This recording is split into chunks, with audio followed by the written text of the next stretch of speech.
I'm Barbara Lee Ewing, and I am a native of Seguin, of course, born May 26, 1945, which makes me 75 as of last May.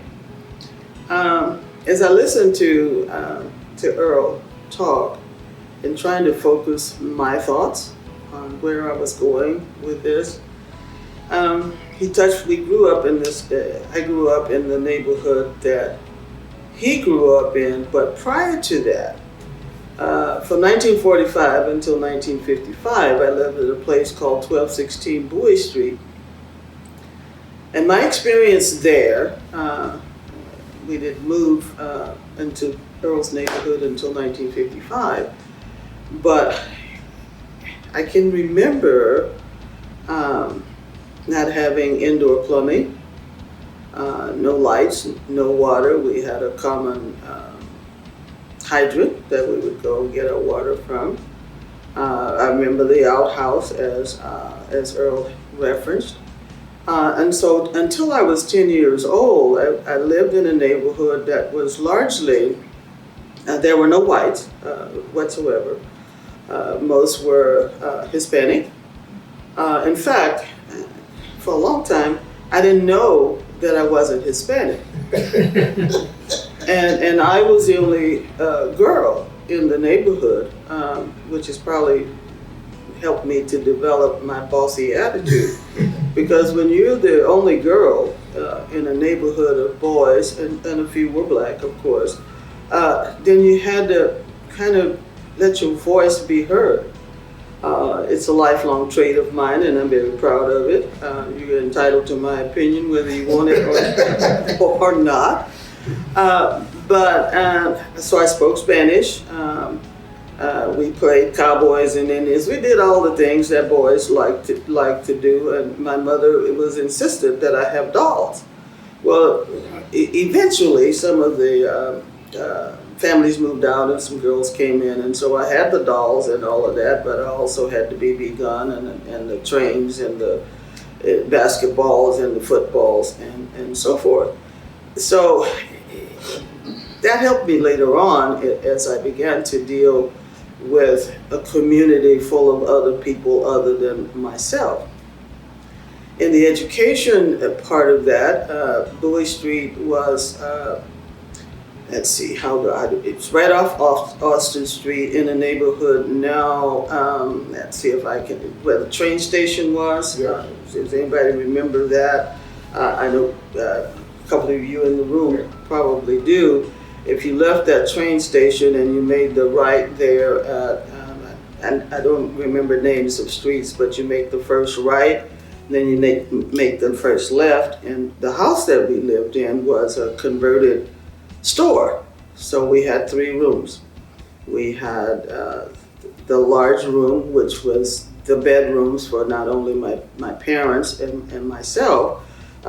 Their beds were to my, since I'm sitting to my left, and I was over to the right, and we had a kitchen, and we had a little small room in the back where the honey pot was. I think she knows, you know honey pot. You don't know honey pot. Okay. Now you are young. Does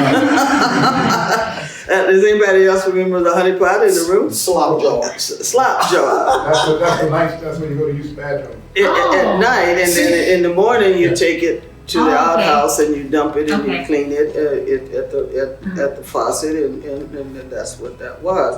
Also in that room was a chair and a couple other things, so it served multiple purposes. But the education that I received while I was at Lizzie Burgess, first of all, I went to private kindergarten because back in those days you did not have kindergarten for black children. So my first teacher was Miss Johnson, and she started a kindergarten, and I still run into people who were part of that. We were her original class, and these were black children. She was mulatto looking, and I'm sure everybody understands that word, but she was an idol for me because she was so kind and so caring, and she knew us each by name, knew us by habits, and she used to call me, Barbara, you gotta stop talking. You just gotta stop talking. But she never shouted, she never screamed, and she never hollered. She was beautiful. Beautiful, beautiful. That was my first experience with a teacher, and probably from that I became an educator. There were other teachers who had a tremendous impact, and in my younger years, of course, they were all Black. And I could call them by name, and if I'm allowed to do so, as I talk, I'd like to talk about a few of those who had a significant effect on my life as a growing child. And that has always been my driving force as I moved on with my life and school, and it was always about the connection that you have with the children that are entrusted to your care.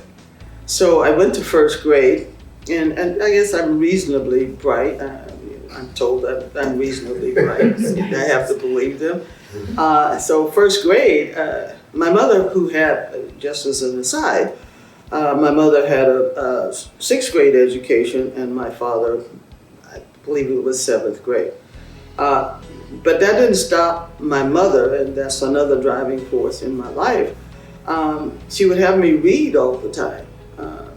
And she wasn't necessarily the best reader, so she bought me comic books and small things that I could read to her. She was a domestic, and so when she would come home very tired, very belabored by the work that she had been doing, but while she cooked, while she did the dishes or whatever, she would say, "You sit over there and you read to me." Reading is a driving force in my life because of that. So when I went to school, Miss Johnson also taught us lots of things about reading and writing, and that's the foundation. And I'm 5 years old, right? So when I go to first grade, not thinking anything about it because everybody around me looked just like me. But I'm an only child. And so I remember the first day of school in first grade at Lizzie and Burgess. Daisy Johnson, Miss Daisy Johnson was my teacher. And so we went out for our first recess.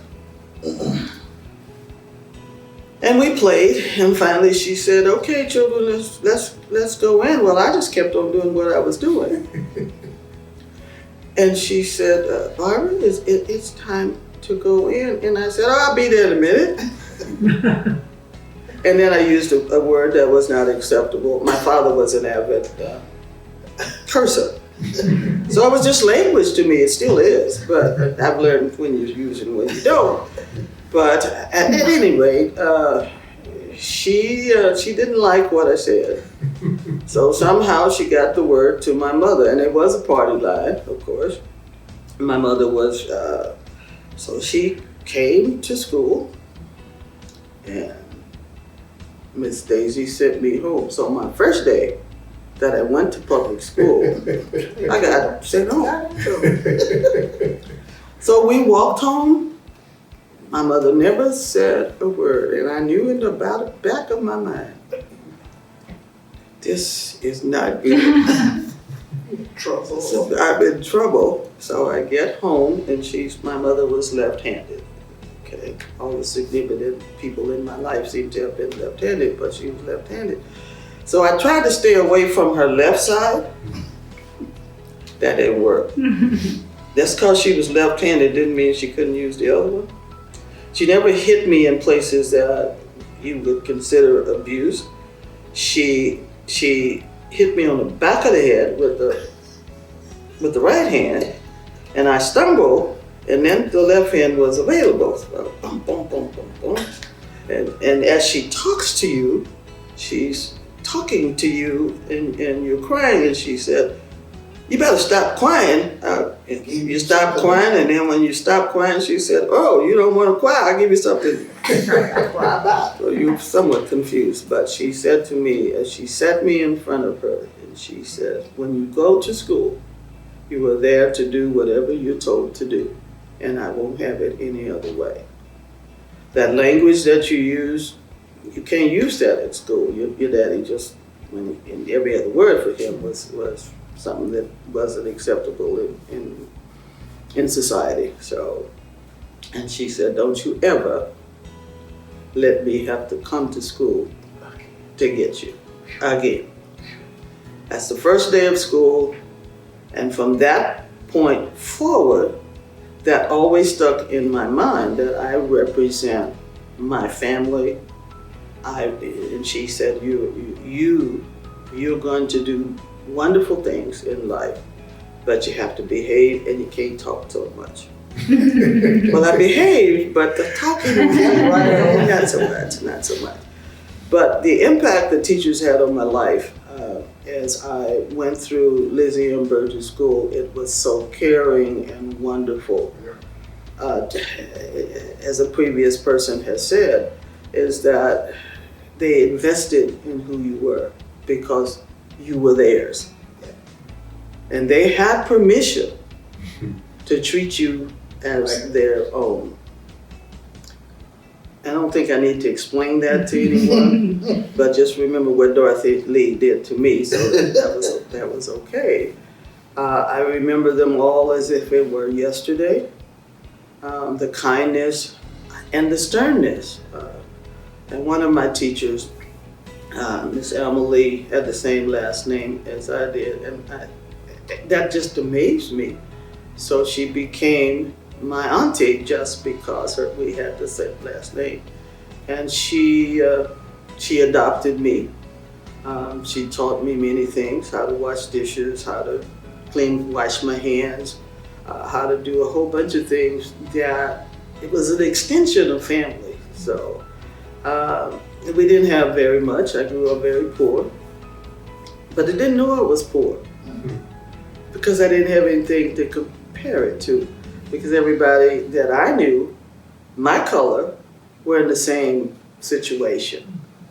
But I remember the cafeteria, they cooked, the cooks came in and they cooked real food. Yeah, from scratch. From scratch. Biscuits, puddings, cakes, pies, you name it, and we were well fed.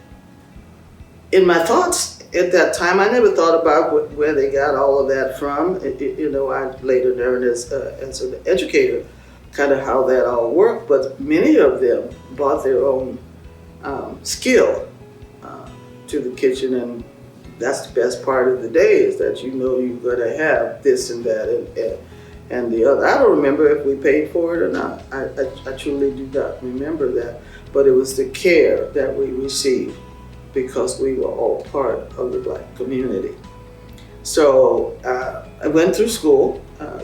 Mr. Clarence Little, who everybody in Seguin probably knows who that is, I was in his first class as a sixth grader. Talking still, he would be doing something and I'd finish early and I'm trying to help this one and that one, and he would look at me and he would say, come up here. So I remember this. He was the first male teacher that I'd ever had. And so I went up and he said, you have to stop talking. So I knew not to talk back to him. So I just stood there. And he said, hold out your hand. Going, okay. Held out my hand and he takes his strap, I don't know if it was a strap or a paddle or whatever it was. A ruler, I don't know, but as he came, and I had to get 5 of those. And so on the third one, I moved my hand, and he accidentally, not on purpose, and I know that now, he hit me on my arm. Well, I have very sensitive skin, and so it pussed up. I mean, there was a welt there. I nursed that welt until I got home. And I'm an only child, and I'm the apple of my parents' eye, and my mother was there, and I said, and I cried and was telling everybody. And she never changed expressions. She just looked at me and she said, where was it, baby? And I was showing her, and she said, oh. So she got her ruler, and she started in on me. I'm going, what just happened? But this is out of love. It taught me some things, is that there's an appropriate time to talk. You never talk while the teacher's talking, but I never thought of him as being mean or uncaring. I just thought of him as someone that I had to get used to as a male in a classroom. Wonderful teacher, just absolutely wonderful. So I went through Lizzie Burgess until, then 6th grade, I go to Ball High, and it was grade 7 through 12. Okay, so I'm in a different environment, but I'm with my friends. They all look like me. Not all of them acted like me, but in a different kind of way. Teachers there were fantastic. I can still remember them and see them. One in particular, one Kalita Bird, who was everywhere. And she taught me American history. And from that day forward, I always said, I want to be just like Miss Bird. An inspiration beyond belief. And then there were others, Mr. Wilson, who was the principal, whom I thought was quite the character. I want to fast forward a little bit where it really matters in terms of thoughts about Seguin and what have you. We had a library and we had books, but they were never new. They always came from Seguin High or some of the middle schools. So we always had used books. If you know anything about middle school kids, they don't care anything about books. So they would write all over them, and then that's what they would send to us in the Black community in the segregated schools. I believe it was Brown versus Education came along in 1954, of course, and it was separate, but it was never equal. It was never, and I'm not so sure that it's equal now because of some way housing is put together and the way just patterns, demographic patterns exist. But instilling in me as a child is that education is the key to any success that you can have. My mother used to say, you have a brain, nobody can ever take it. You have speech, no one can ever take it. And so that was instilled in me by a Black parent. And so as I moved along in the system, so integration began in Seguin, starting with the 12th grade. It did not begin from the bottom up, it began from the top down. And I'll let people speculate as to why that was so. But the older you are, the more set you are in your upbringing. And so, to me, it was still separate and very unequal. So there were those who were at Ball at the time who elected to go to Seguin High in probably was 50. Late 50s?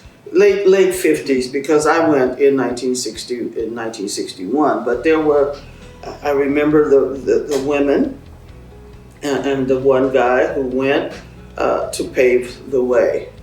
Do you know their names? I do. It was the Smith sisters, Mary Joyce and Bertie Joanne. Bertie Joanne is my oldest friend because we grew up in the same neighborhood, and her brothers and I went to school together, et cetera, et cetera. But they were there along with Martha Highsaw, and I believe Warren Williams was there, who was absolutely brilliant. And one other guy that I don't remember, but by the time they got to my age grade, my mother said to me, beyond a shadow of a doubt, that starting in the fall, you will go to Seguin High School. Well, that didn't sit well with me, but you don't talk back. That was a turning point in my life. And she said to me, with her 6th grade education, she sat me down and she said, you're going to do this. Because she had come to ball one day and she had to wait for me, so she waited in the library. She worked at Seguin High in the cafeteria at the time. And so for some reason she had to go to the library, I don't remember, at Seguin High, and she saw the difference. She saw the difference, the inequity. That's not a word she would use, that's my word. And she said to me, this world is changing, Barbara, and I need for you to be ready. I need for you to be ready. So you're going to go to Seguin High School. This is 1961, for your sophomore year. And so I was devastated, and I said, but Mama, I don't. By this time, the Smiths were already gone, and Miss Highsaw. And Clarence Banks was there as a senior. So I knew Clarence was there, I knew the Banks family and so forth. So I lived on Boy Street in the neighborhood that he described across the tracks. We didn't have a car, so I had no way to get to school, except my 2 feet. I weighed 90 pounds until I was probably 17, 18 years old, and I think it had to do with the diet that I had and the fact that I walked a lot, because that was the only way to get back and forth. So I would walk to school from Bowie Street, the other side of the tracks, to Seguin High every single day. Come rain, come shine, the heat, the whatever, with the backpack or the satchel or whatever it was I had to carry. It wasn't a burden for me. I just knew that I couldn't take the bus. I'll leave that one alone, let you figure that out, but I couldn't there was no bus to pick me up, to take me. It's about endurance, and I've always been told, take whatever obstacles are in your place, in your way, and you use those obstacles as stepping stones to wherever it is you want to go successfully. So I went without never really liking to do it, but I knew it had to be done. So I appeared upon the scenes at Seguin High School, and I'm 15 years old, maybe 14, I can't remember. But anyway, I had Clarence, but Clarence was a senior, so we didn't exactly move in the same circles. So I was the only one in my class. And in all the classes that I would be in, there would be just me. PE, all of that stuff. And it was not easy by any means, but I kept thinking. My mother cut me off from social activities. She cut me off from a lot of things because they were distraction. And of course, as a child, I wanted to be with my friends. I wanted to do this and that and the other, but I was not allowed to do that because I had to focus. I had to be the best that I could be.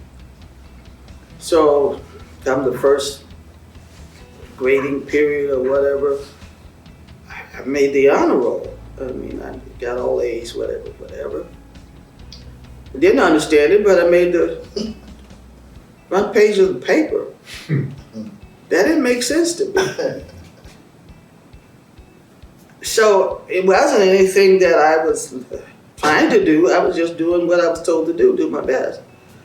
I had this history teacher who's now passed away, so I won't call him by name, but he used to say to the class certain things about me. And one day he crossed the line and he said, it's okay to sit next to Lee, that nigger black won't rub off on you. But then I remembered my father's words. So I called him an unchristian name. So I got sent to the office. My mother got called. In fact, she was still at work at the cafeteria. So she came, and there I was. From first grade, and now I'm a sophomore. She never had to come to school before. Here she was. And she was told what I said. She looked at me like this. I knew what that meant. She wasn't going to chastise me in front of the principal of the school. And he told her what I said. And he told her I had 5 days of suspension. And she said, Barbara Ann is not taught to say those kinds of things, but I will deal with her. But what are you going to do about that teacher? And he said, that's not for you. I'm not going to tell you that. And she said, will anything happen to him? I'm not going to tell you that, Miss Lee. And she accepted that. When I got home, she sat me down and she told me a thing or two. In that 5 days, I didn't lay up and do nothing. I cleaned, I swept, I did all kinds of chores, did the laundry, did all of that. But she also said, you have to do your work. Okay, so I come back to school, and comes the next grading period. I got a middle progress report kind of thing, and I had a geometry teacher whose name was Mr. Funk. Well, you can imagine what a child would do with that name. And I wasn't very good at it, still not good at angles and all of that, but he sent home a progress report on me, and I got a D. Not acceptable in my house. Not acceptable at all. She said, is this the best you can do? And I said, I don't like him. She said, what does that? She said, what did that have to do with it? It's not important. If he's teaching it, you must need it. You'll use it sometime, and it's not important whether you like him or not. I'm not going to uphold you for that. So you can do better than a D.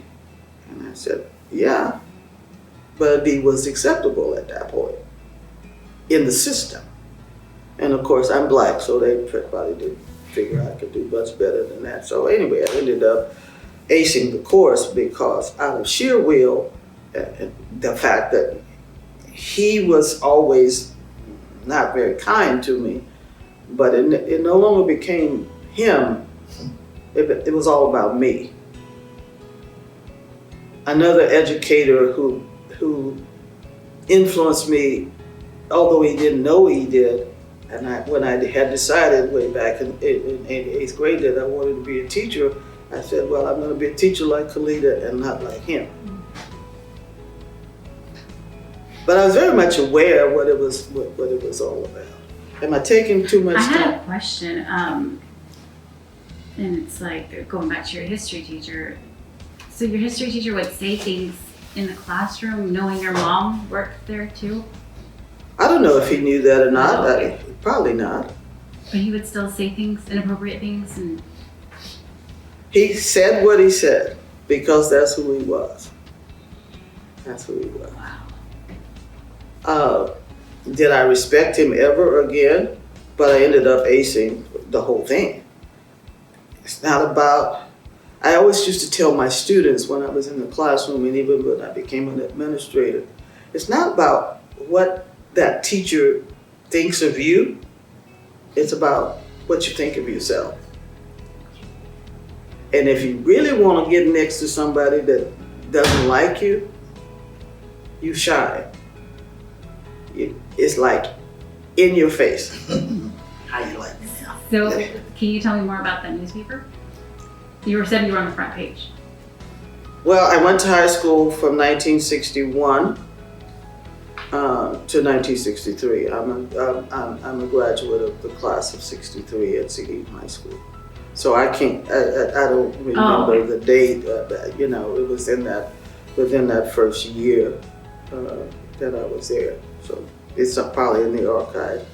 I was going to say, I can go look at it. It's in the archives someplace. But I mentioned the picture only to say that I want to fast forward to my senior year when the counselors were calling us in to do aptitude tests and all that stuff that they did back then. I don't know if they still do that in Texas now. But so the counselors at that time were telling me that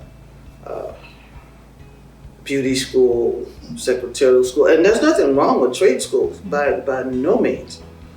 And they would send people to my house from trade schools of various sorts. And my mother looked at them. And I remember this day as if it were day before yesterday. The man said, Barbara, your daughter will do well. She's very bright. He came from one of the secretarial tech schools. And she looked at him and said, no, thank you very much. My daughter is going to go to college. And I'm looking at her, not saying a word, of course, thinking in my mind, my mother doesn't lie.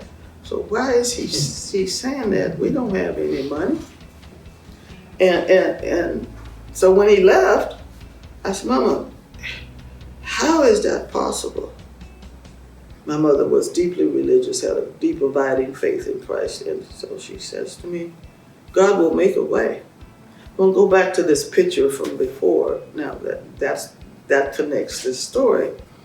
One day they called me to the office again, and sitting there with two men and one of the counselors. And I thought, God, am I in trouble again? And I didn't know the two men, but they introduced themselves, and they came from Texas Lutheran College. And they were explaining to me that they were there to recruit me to come to Texas Lutheran College. And in my mind, I'm thinking, well, okay, recruit, I know what that means. And they said, well, we'll do, you know, we talked about it and we would like to offer you a scholarship to Texas Lutheran. However, no room and board. I want that to resonate with you for a bit. It was an academic scholarship, of course, but resonating, my point is, you have to stay home. Well, I lived in Seguin. And at the time, I never even thought about that. I was just so happy. And when I told my mother, she said, okay. She never commented one way or the other. And so I walked from 1612 North Bowie Street to Texas Lutheran. Every day I had class because we didn't have a car.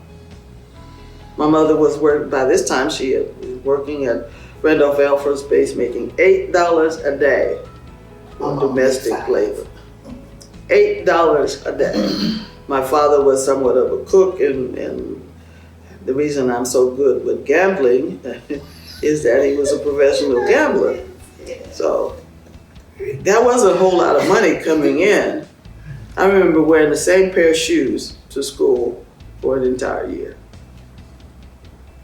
And I said to myself, when I get out of college, I'm going to buy me as many pair of shoes as my closet will hold. And I held true to that. Still true, I can't wear them anymore because my feet are bad. But so you get an obsession.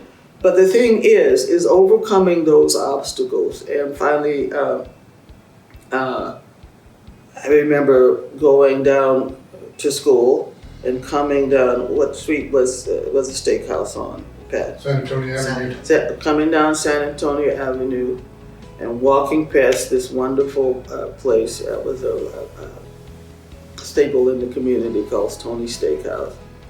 And one day Miss Tony was standing out in front of the place and she saw me walking.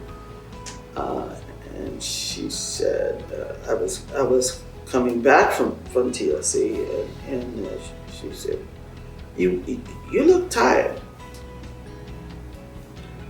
Miss Stoney was an African American woman of great heart and spirit, and quite brilliant at what she did.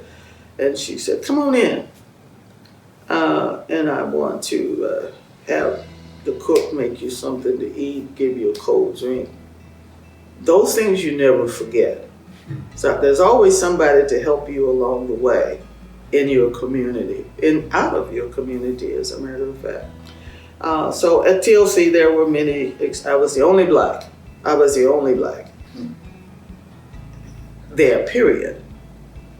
From 1963, when I graduated, until probably 1966. And I'm a graduate of 1967. And so I had some negative experiences there as well. So you were the only black student there that whole time? The entire time. Oh. Do I hear amen? Well known. And again, it was about perseverance. It was about people helping me on the way, and about Leonie Bogish, who was the dean of students. I remember going through whatever they call it, Pledge Week, and being rejected by every sorority on the campus. I wonder what that was all about. So I remember teachers doing the same thing as the history teacher did, looking at my paper saying, "Oh no, you can't have that. I'm changing that A to a C," kind of thing. And that's because you were known by a number and not a name. Yeah, known by a number and not a name. And so, but I remember A.J. Wiedeanders, who was my absolute love, a little short German guy, who took a liking to me and was my standard bearer. And I would not have had my first job in Houston, Texas, without Dr. Wiedeander. I didn't get a job right away. I interviewed. Northeast Independent School District, I went, and I'm bright. Transcripts don't have pictures on them. So I got called for an interview. And when I arrived, when I finally got to the HR person, he said, "I didn't know y'all was Negro." I'm looking at him, thinking, okay. Will always be. And I said, "Well, what does that?" He said, "Well, we thought y'all was Chinese." And I said, "Why did you think I was Chinese?" "Because your name is Barbara Lee. And you have great grades, and you went to Texas Lutheran is the one degree, the first degree that I ever received, higher education. That's the one that I revere the most. It's because it was trials and tribulations and none expected, and got a great education because it's an outstanding school, still is, even as they transition to be a university. I assume that they still have the same ranking. So that one was the most difficult, because when you look around and nobody looks like you, except somebody who works in the cafeteria, who you didn't see very often because you didn't eat in the cafeteria. All women who cleaned the rooms were black or Latino, but you didn't live in the dorm. And I was on every panel there was. I mean, and people used to say to me, "You're a real credit to your race." And I go, "What does that mean? Do you know anybody else like me?" Oh, here. I can't represent but I have my ancestors on my shoulder, so maybe that's what they were telling me. But the sheer determination of it all, it was an interesting experience. And I have other degrees at this point, but that one I revere because that one was the hardest.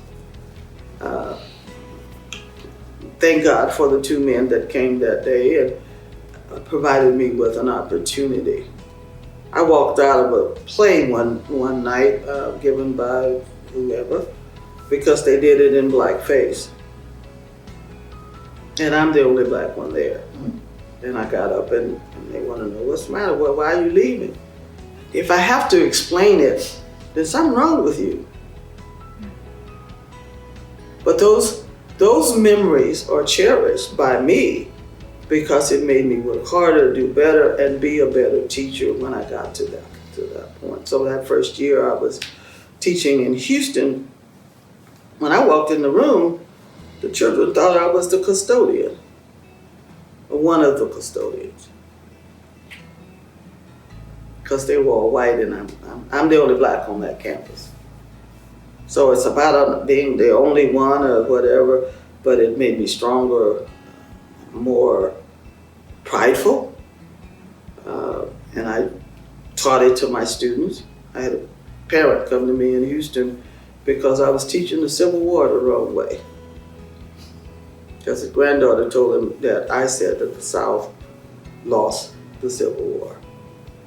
He was furious. He was a KKK.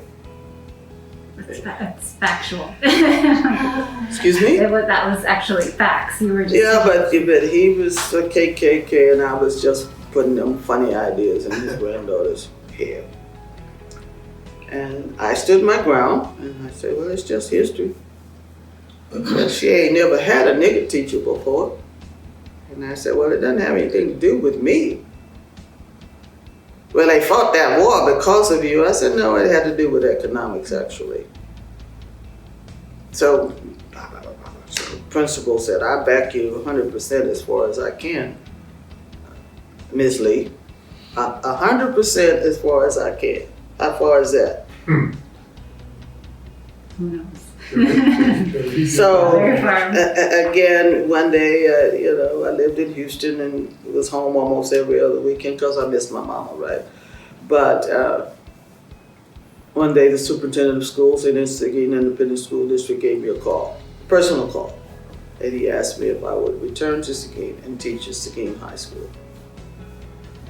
He called me, I didn't call him. I didn't even apply. Who was that? Was that Jim Barnes? I believe so. Was it Boyd? I believe so. Did you happen to move to California after you worked for the school district?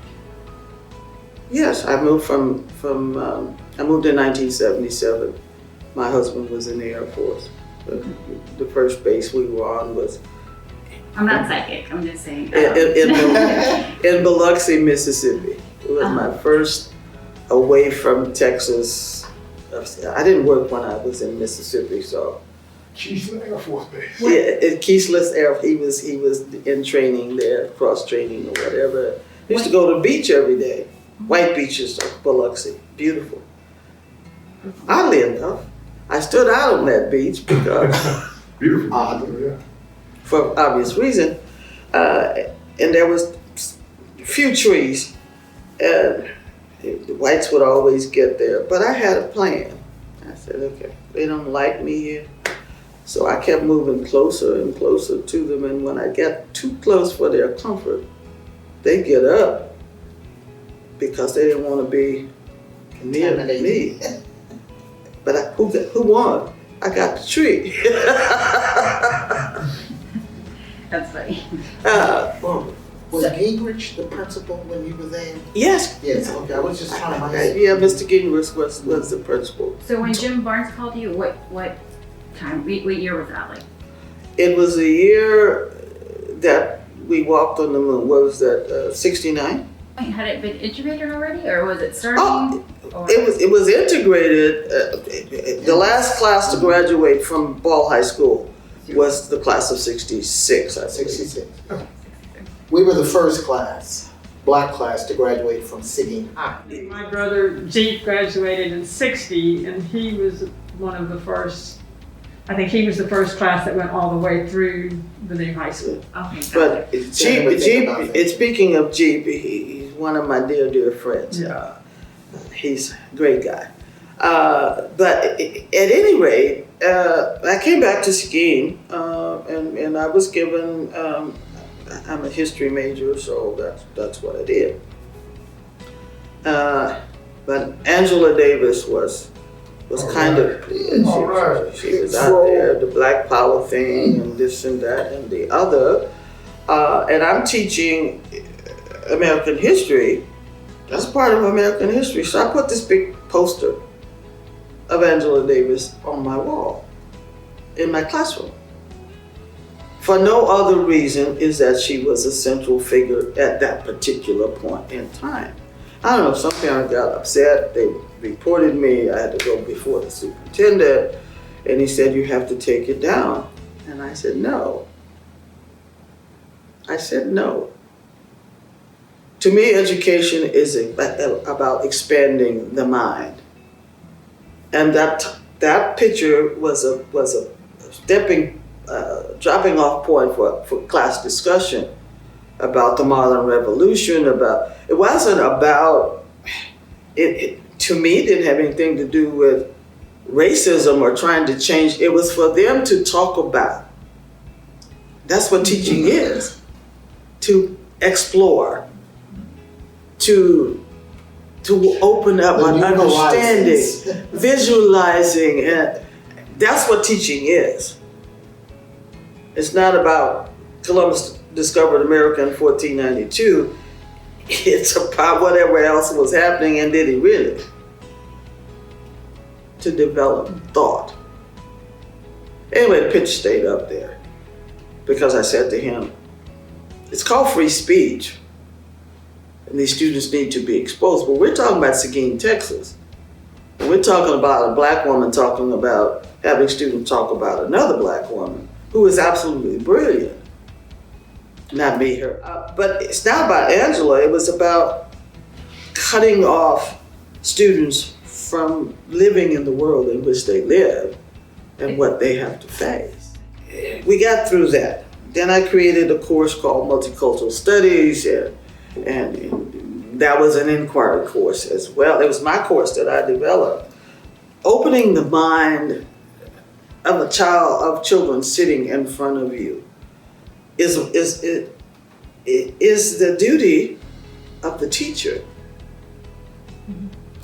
And kids tried to avoid my class because I had standards. And I'm not going to dummy it down if you're too lazy to come up to it. I've run into former students who have said to me, you just didn't back down. I said, but you came up, which is where you're supposed to be, and that was my goal. You don't have to like me, but you have to succeed. And that's what my job is. I love you. So you fast forward, and I'm in California, and all of that stuff is happening, and I became an administrator.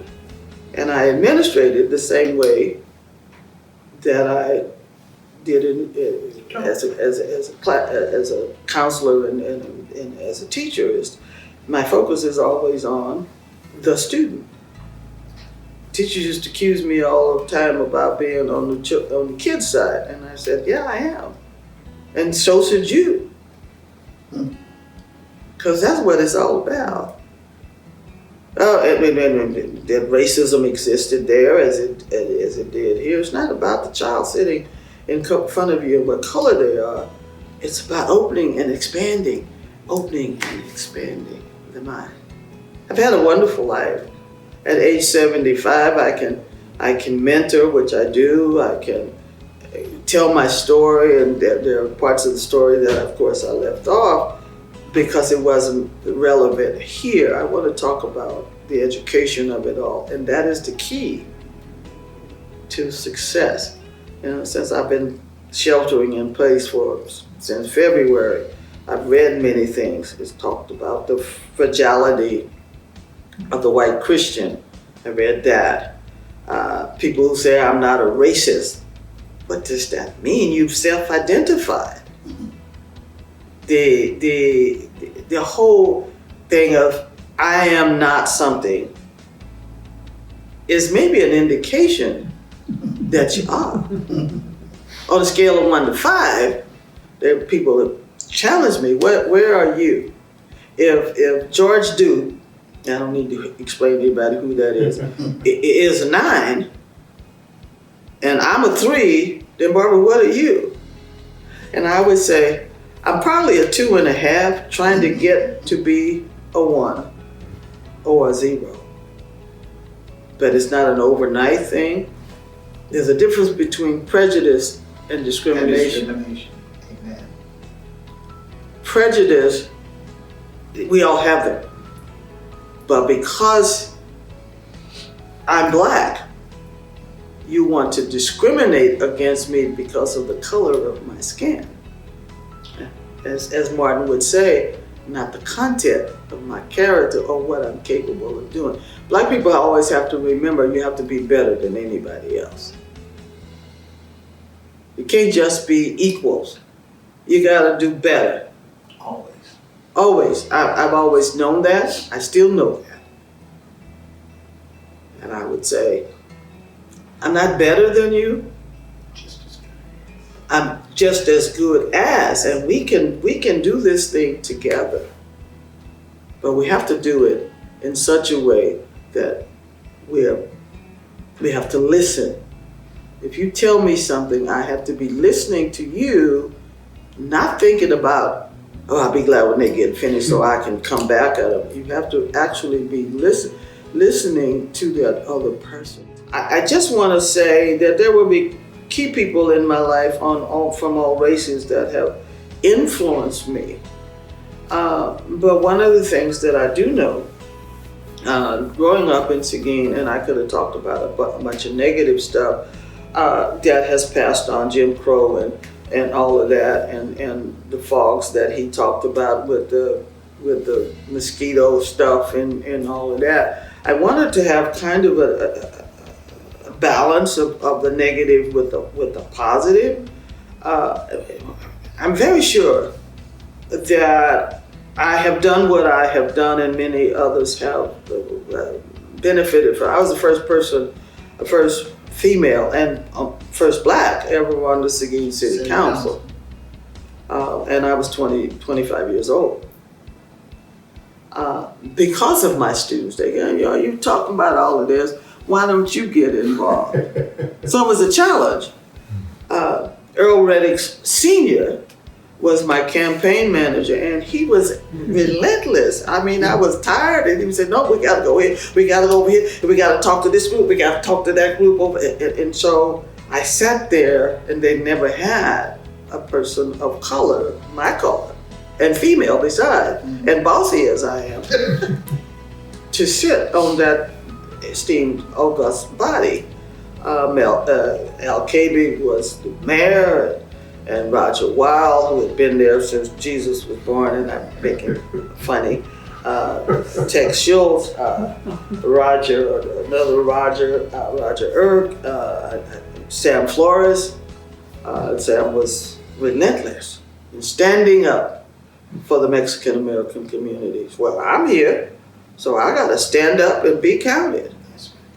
The experiences in Seguin Independent School District for the three of us who are here today were very much the same. I came along before they came along. They went to elementary school and it was integrated. Their view is Not elementary. Didn't happen till junior high. We were all Lizzie and Burgess products. Oh, okay. We're just a little bit behind. Somebody told me they went to Mary B. Erskine and they were black. It must have been. Well, no, Mary B. was the 7th grade, and so yeah, I did go to Mary B.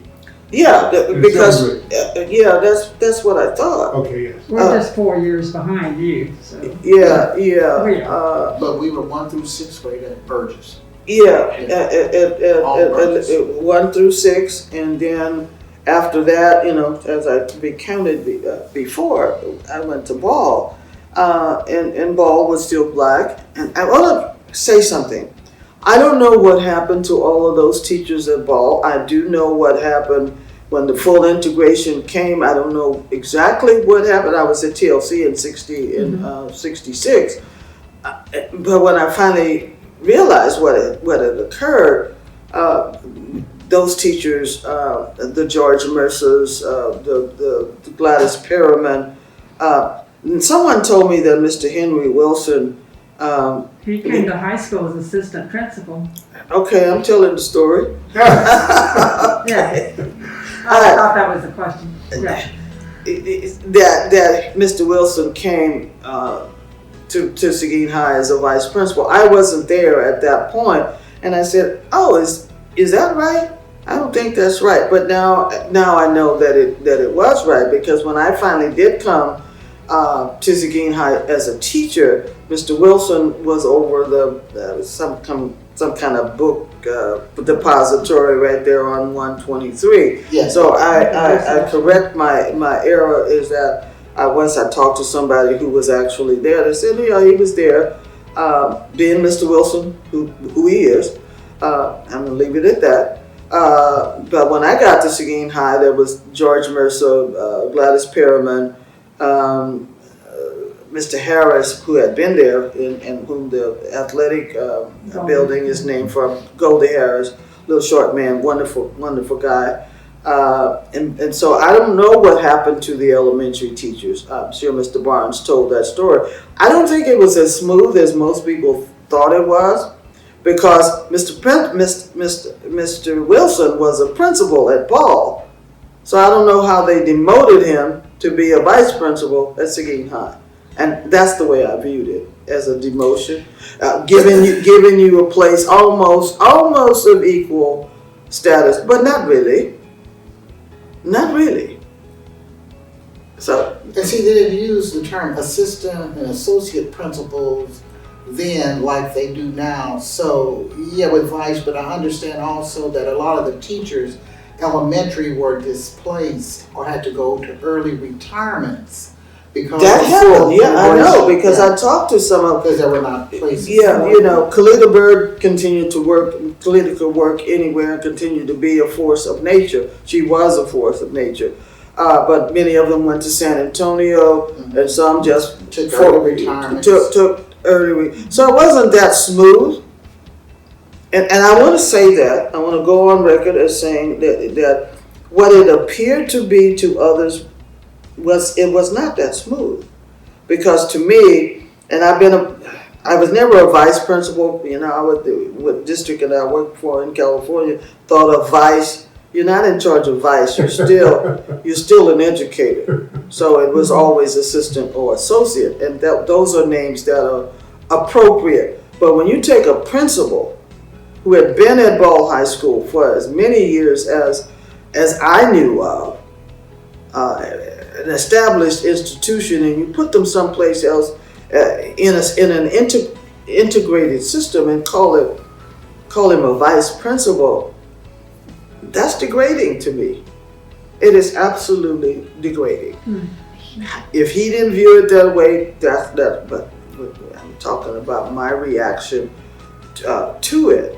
To be forced into early retirement when you've always taught in this system, to be forced into early retirement because that school that you have been in for years is no longer. We've integrated, so I guess it works the same way in industry. But this is education. This is dedication to a cause, to your life's work. And I've been a principal. My largest school was a year-round school, and at any one time I had 1,700 kids and 120 staff, and on and on and on, 2 counselors and so forth and so on. So you don't just put people aside. Well, we need some new ones. Yeah, well, give the new ones those jobs that you're trying to give the old one when they have. So it's kind of not what wasn't fair, and I go on record in my view. It wasn't, but it's over with. I fought for Carolyn Spears, now Freeman, right? Yes. To be a cheerleader at Seguin High School. She was obviously the best, but the person in charge cheated. I know she cheated. I knew Kathy Graber. I knew her to be who she was. And I went to the superintendent and I said, this is not fair. It wasn't done right. And if it can't be corrected, I can tender my resignation. That didn't happen. I worked for another 4 or 5 years after that. But all I'm saying is is that existed. And I think Carolyn probably ended up drum major or whatever they call it, the head of the team or whatever. Maybe she'll tell her story. But that's how important it was for Barbara and Lee, then Ewing, to make things fair for kids. You got the whole, almost half the football team that's successful being black, and you don't have anybody on the sidelines cheering. That's fair? Questions?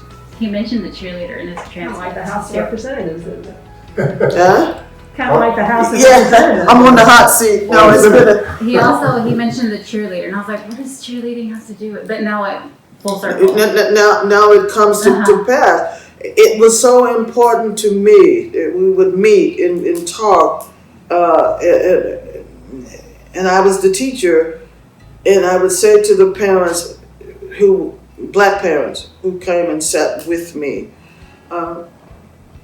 don't worry, right is right and wrong is wrong. I still say that. And you have to fight for what you want. You make good trouble.